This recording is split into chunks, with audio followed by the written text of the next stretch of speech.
এই মুহূর্তে চোখ রাখবো একটি ব্রেকিং নিউজের দিকে। শুনানি কেন্দ্রে রহস্যজনক এসআইআর এর ফর্ম।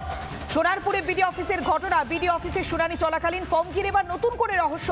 ফর্মে পেন দিয়ে কাটোয়া বিধানসভার নাম কেটে পেন দিয়ে সোনারপুরের নাম উল্লেখ করা হয়েছে। জলজল করছে প্রাথমিক শিক্ষা পর্ষদের লোগো। পর্ষদের লোগো ঘিরে এবার বিতর্কে মুখে কুলুপ এঁটেছে ব্লক প্রশাসন। হাফিজুল শেখ তিনি আবেদন করেছিলেন, কি অভিযোগ, কোন পরিস্থিতি তিনি মুখোমুখি হয়েছিলেন, কোন ফর্ম হাতে এসেছে শুনুন। এই কাগজটা আমাদেরকে দিয়েছে। হ্যাঁ, এটা আমরা কতজন ভাই বোন আছে ফিল আপ করে জমা দেওয়ার জন্য। কাগজটা পড়েছেন? এটা কাটোয়ার আছে, কাটোয়া বিধানসভা। কাটোয়া বিধানসভা। তো এদেরকে বলেছেন এটা অন্য বিধানসভা? এদেরকে বলা হয়েছে, তো এরা বললো কাটোয়া বিধানসভা কেটে আমরা আজপুর সোনাপুর করে আমরা স্টাম্প মেরে দিই। আচ্ছা, আর যে লোগোটা লোগোটা এটা শিক্ষাবর্ষের লোগো। হ্যাঁ, এরা নির্বাচন কমিশন থেকে দেওয়া নয়। এরা এখানে এই গন্ডগোলটা করছে, পুরোপুরি একটা স্ক্যাম। এখানে যে ফর্মটা দেওয়া হয়েছে এখানে হচ্ছে কাটোয়া বিধানসভা আছে এবং শিক্ষা পর্ষদের লোগো আছে। বলার পরে বললো এটা ফর্ম ফিল আপ করে জমা দিন, এখানে আমরা কেটে আমাদের যে বিধানসভা আছে সেই বিধানসভা দেওয়া হবে। এটা তো মানে কাটোয়া বিধানসভা, এটা তো আমাদের এখানের মানে এর কোনো শিক্ষা পর্ষদের লোগো রয়েছে, সেই কারণে আমার একটু সন্দেহজনক মনে হচ্ছে। শুনানি কেন্দ্রে রহস্যজনক এসআইআর এর ফর্ম।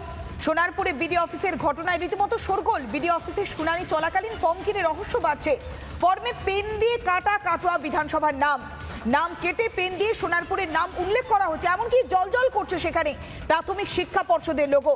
পর্ষদের লোগো এলো কিভাবে?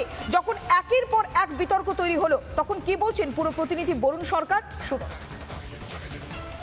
আমাদের যারা হিয়ারিংয়ে এসছেন বহু মানুষ তারা বারবার অভিযোগ করছেন যে একটা ফর্ম দেওয়া হচ্ছে, যে ফর্মটায় যাদের পারিবারিক লোকের সংখ্যা মানে ফ্যামিলি মেম্বার্সের সংখ্যা 6 বা তার অধিক, তাদেরকে একটা ফর্ম ইস্যু করা হচ্ছে। বলছে এই ফর্মটা ফিল আপ করে জমা দিতে হবে। লেখা রয়েছে কাটোয়া বিধানসভার নাম লেখা এবং ডান দিকে বেঙ্গল প্রাইমারি এডুকেশনের একটা লোগো।